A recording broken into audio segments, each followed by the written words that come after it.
Hi.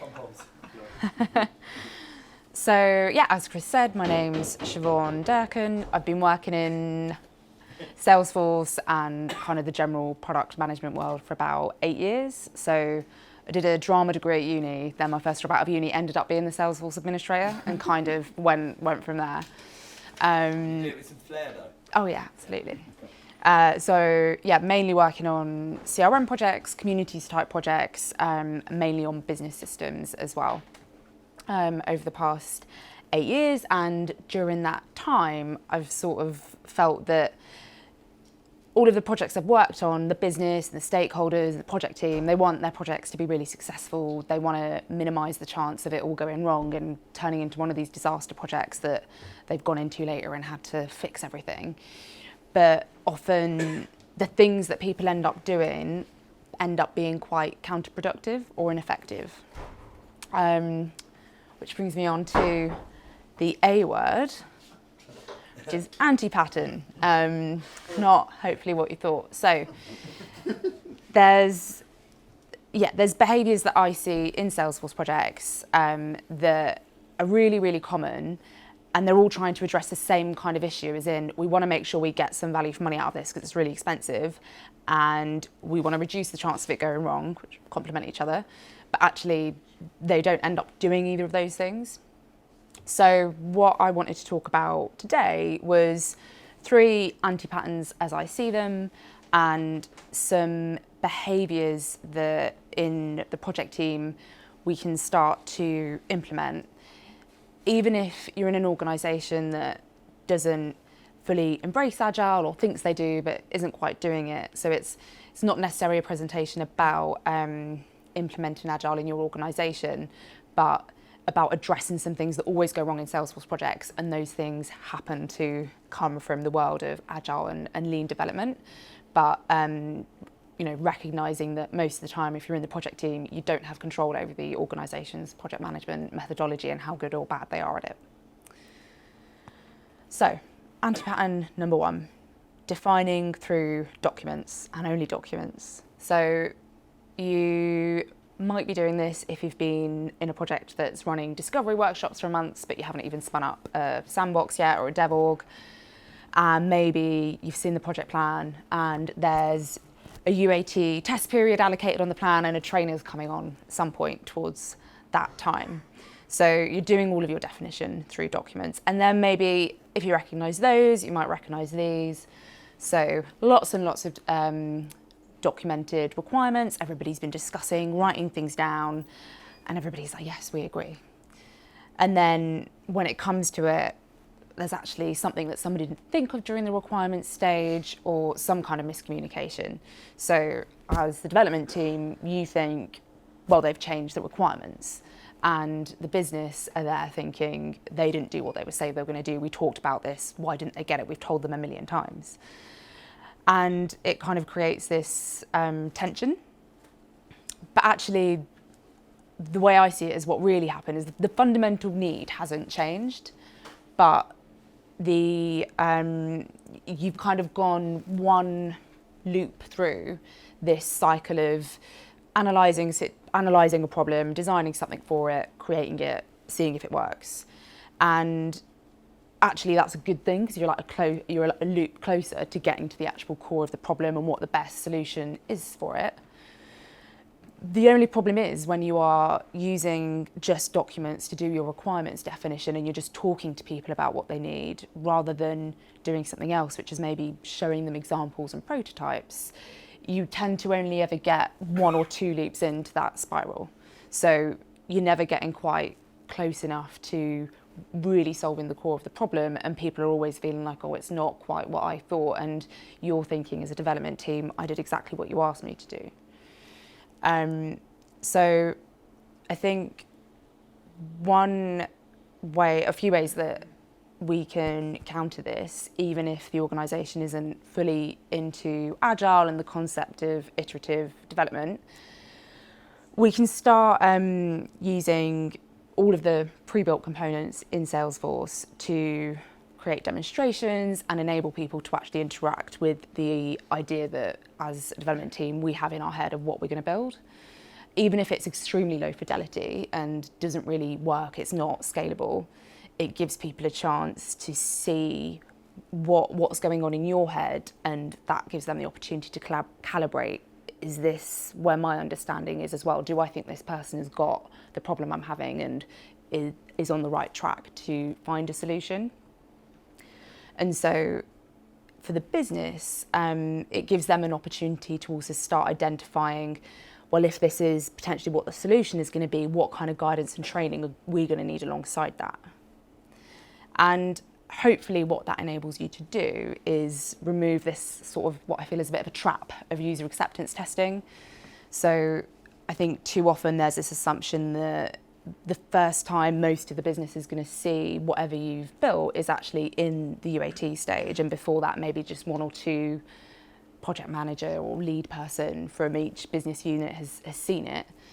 But really, if you've been showing people mock-ups, prototypes much earlier on, then that whole user acceptance testing isn't needed in the same way. It's really just, are there any bugs, yes or no? If there isn't, we can just go ahead, because the whole question of, do you accept this as a solution, you've kind of figured that out way earlier on.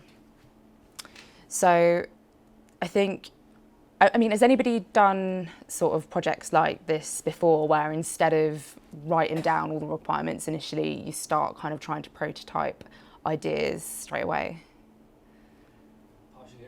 Partially, yeah. Yeah. So, and how much support is there from the business to do that? 0.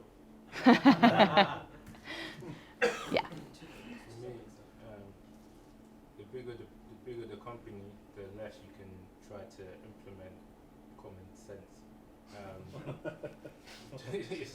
For me, there's a factor into all of this, and that's company culture. Yeah. And a company culture states how they work. Yeah. You can't change company culture.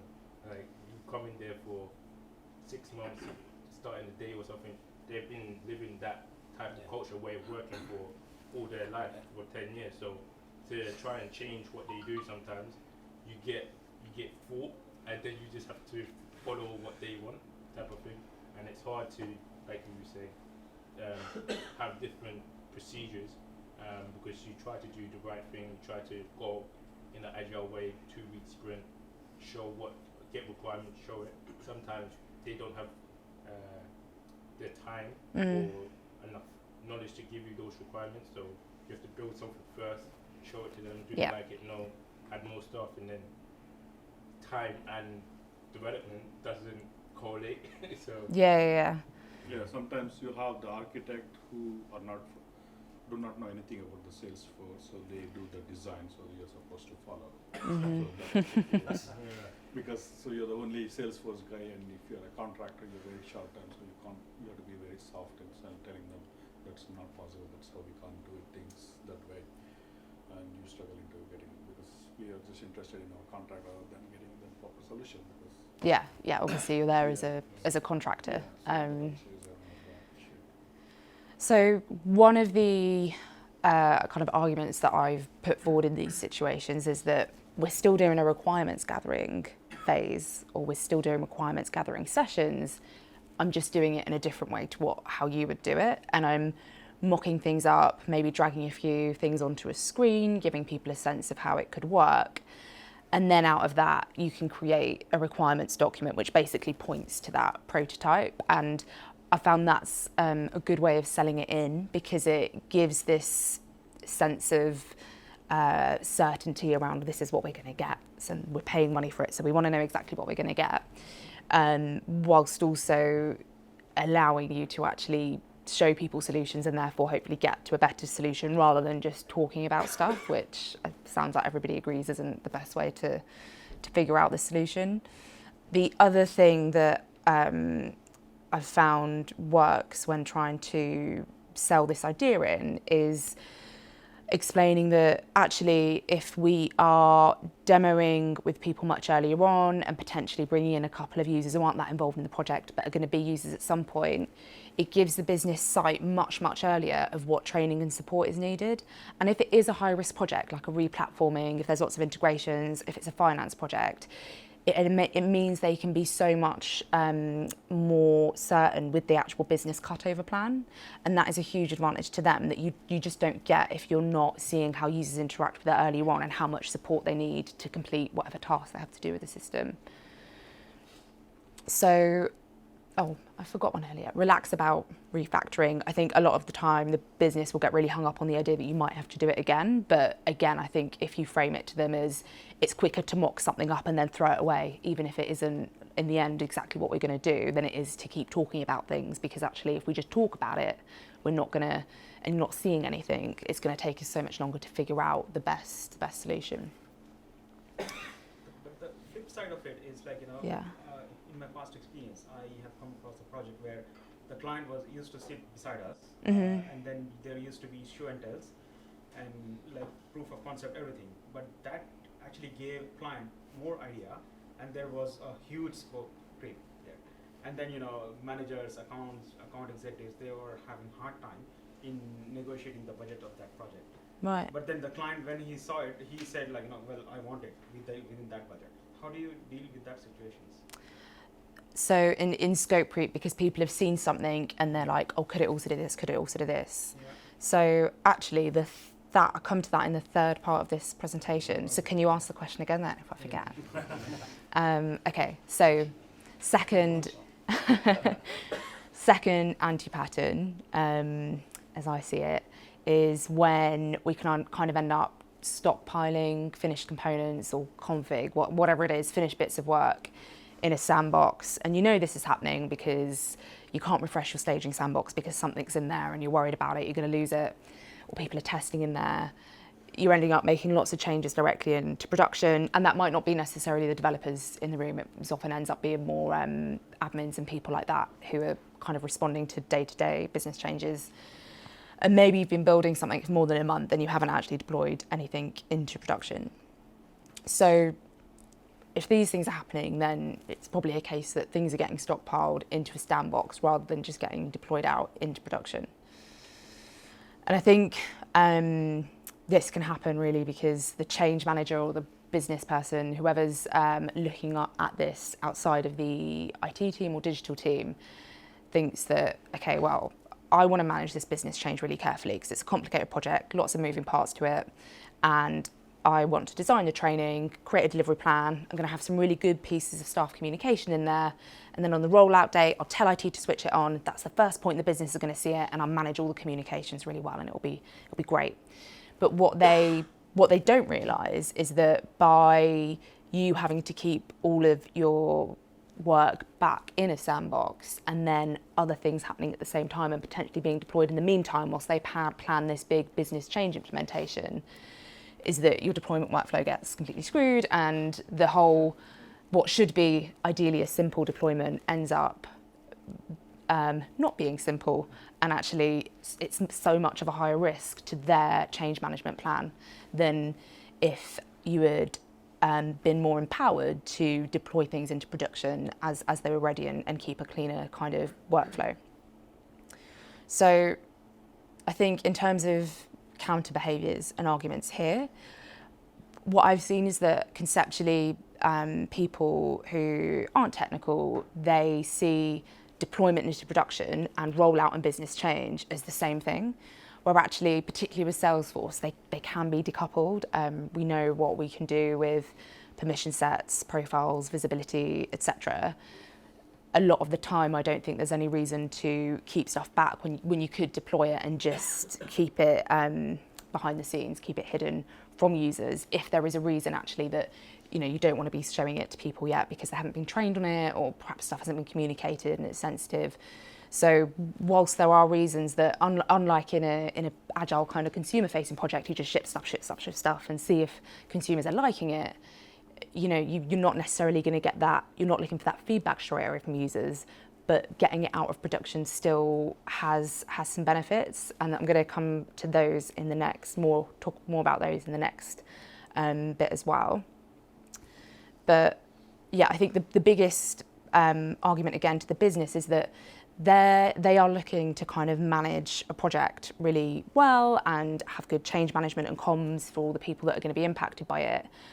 And actually, by allowing you to just decide how stuff is deployed and when, then it's so much less risky to their training schedule, which leads into the second argument, which is if everything is being built with this idea in mind that there's a way to keep it behind the scenes, then they have complete flexibility as to which teams it get rolled out to and when.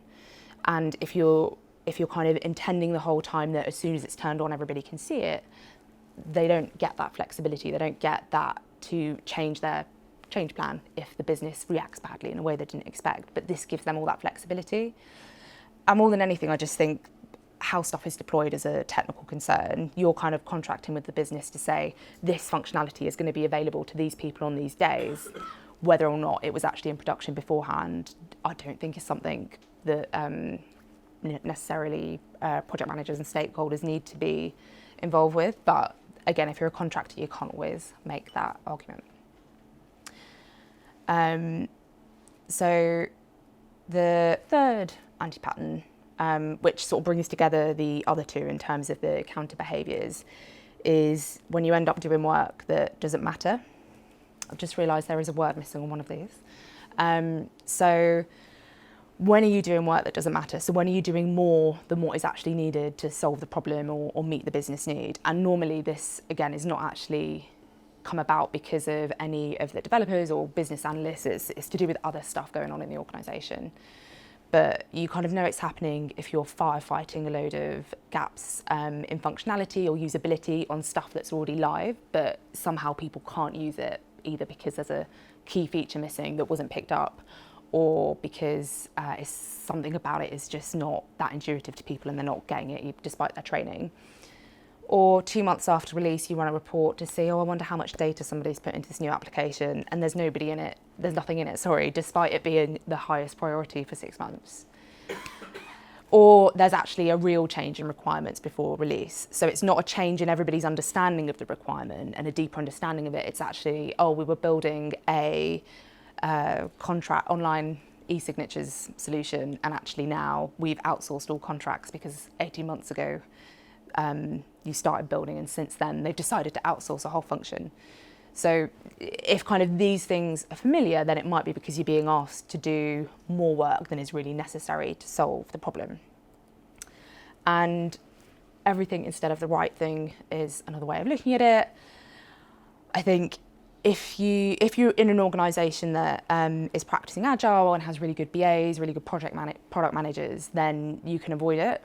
But if you don't, you can default to the hippo, or the highest paid person's opinion, and they may not even be pushing it on anybody. They may not even realise they're having so much influence. But if nobody's really sure, well, what is the most important thing to be doing here, they're going to end up accidentally kind of having quite a lot of influence over the project just by mentioning things. Oh, this would be nice, this would be good, and not necessarily getting that pushback.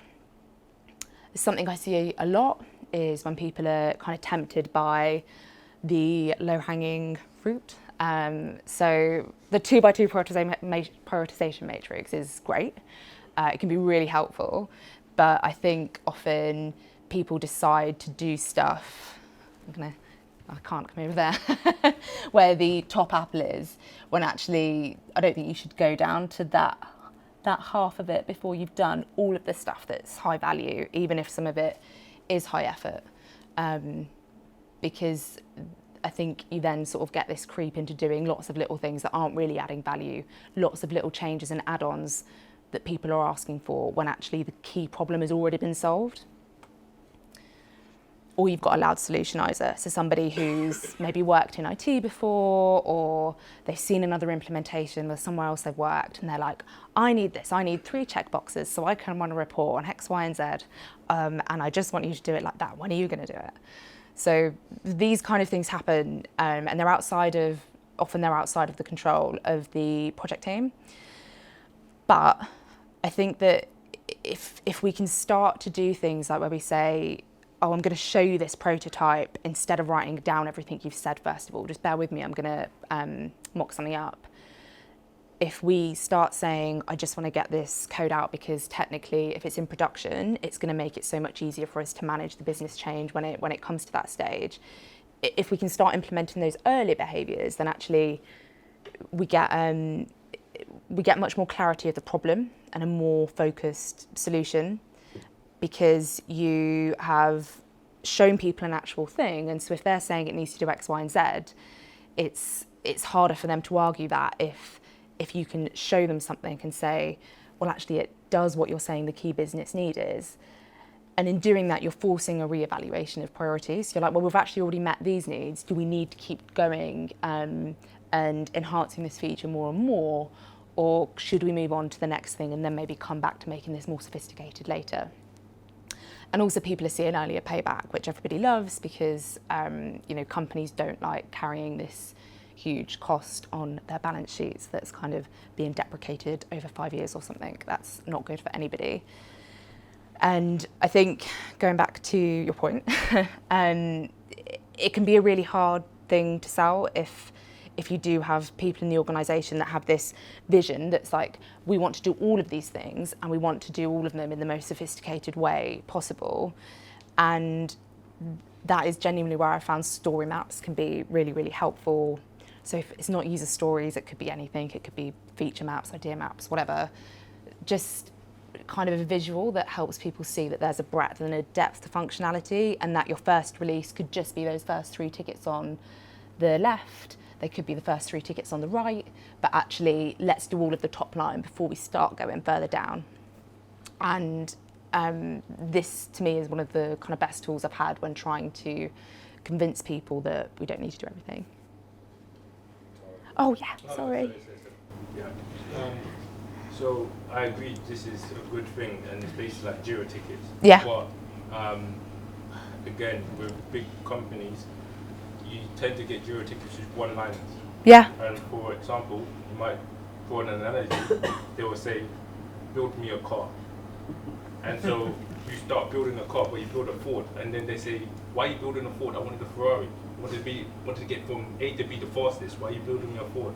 And so these tickets are not detailed enough for a developer to go into, and then we start going into building. When we actually do the requirement, they, like we were saying before, allow this person start saying, "Oh, we want more requirements than the initial ticket." So it's build me a car, and also extra wheels to go into the car, for example. I guess it's like medium. how they're trying to figure out actually what their requirements are at the same time as you. They probably, until you showed them the Ford, they didn't realise they had this requirement to get there faster.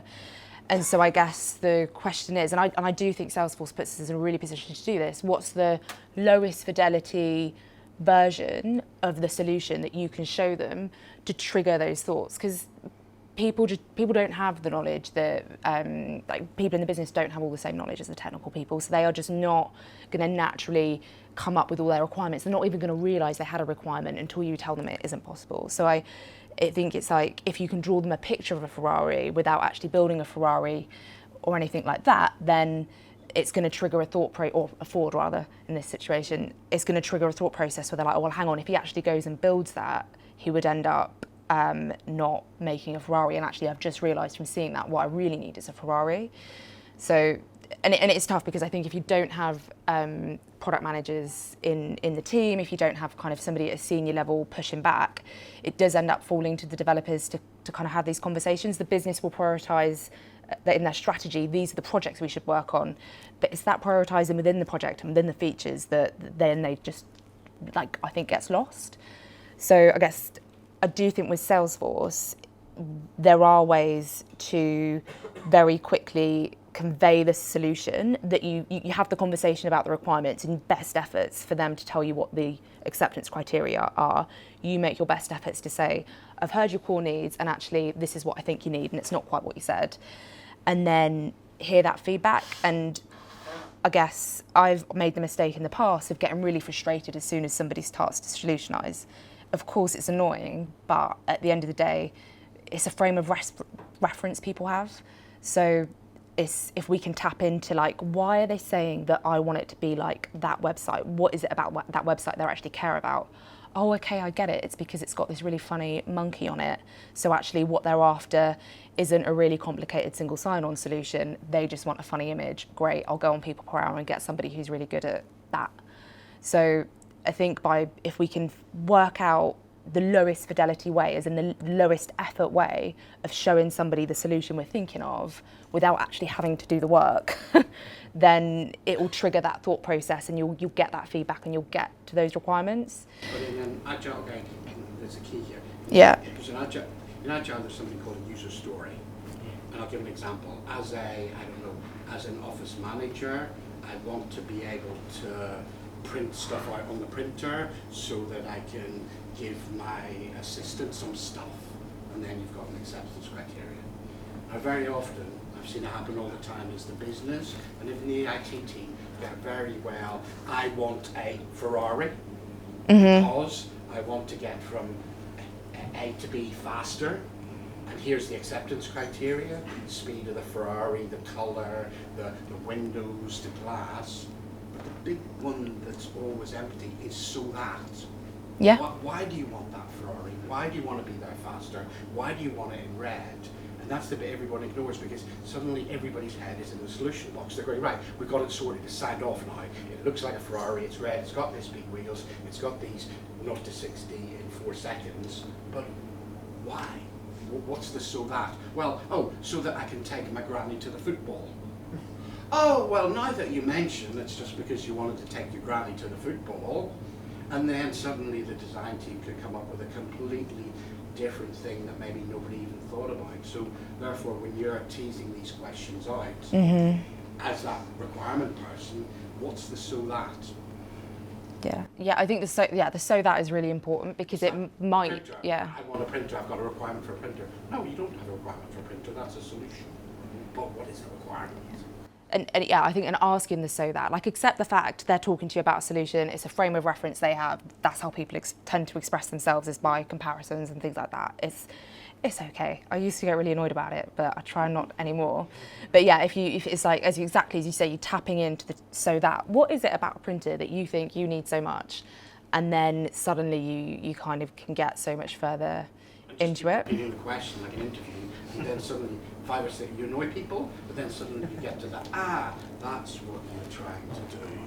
And that makes life so much easier downstream. And I think, I guess what I wanted to try and convey in the presentation is that you don't need to be in an organisation where it's all agile evangelism or anything like that to be able to start to do some of these things. Some of the issues in organisations that create these anti-patterns, you can't solve if you're a contractor, you can't solve if you're a developer on the project team, but you can maybe start to introduce some of these behaviours just in little bits. And I think it's that chipping away at people and gradually they begin to see the benefits, that they then get more open to a different way of working. But that initial fear of, I'm going to lose my detailed project plan, I'm going to lose my budget plan, all those things you kind of have to give up with Agile, that lack of what is perceived as long-term planning and detail. I think if people start to see the benefit of working in a slightly different way, then slowly they'll buy into it. And the biggest sell, I think, for the business is that if you are working in that way where you're chipping stuff off bit by bit, then you're going to be more able to respond to change. So this whole idea that we started with, that I need to write all my requirements down because otherwise the project will get done and I'll miss the boat, kind of disappears. So this whole fear around, I need to say everything that I can think of and it needs to do everything that I think it could possibly do straight away because otherwise I'll never get it done again. You kind of calm that fear, because actually you are able to take on change and requirements late stage after stuff has been deployed and react to them. And most businesses now should see that as a huge advantage, because there is so much change in technology externally, it's changing consumer and other business expectations. So if as an IT team you're more set up to respond to change, that is a huge benefit to them, as well as hopefully making you feel like you're going to be part of a project that's more successful and less people feeling like they change the requirements or oh, IT didn't deliver what they said they were going to deliver, and things like that. So those were the ends of my slides. Any more questions? I felt like that was quite interactive actually, so brilliant. Cool.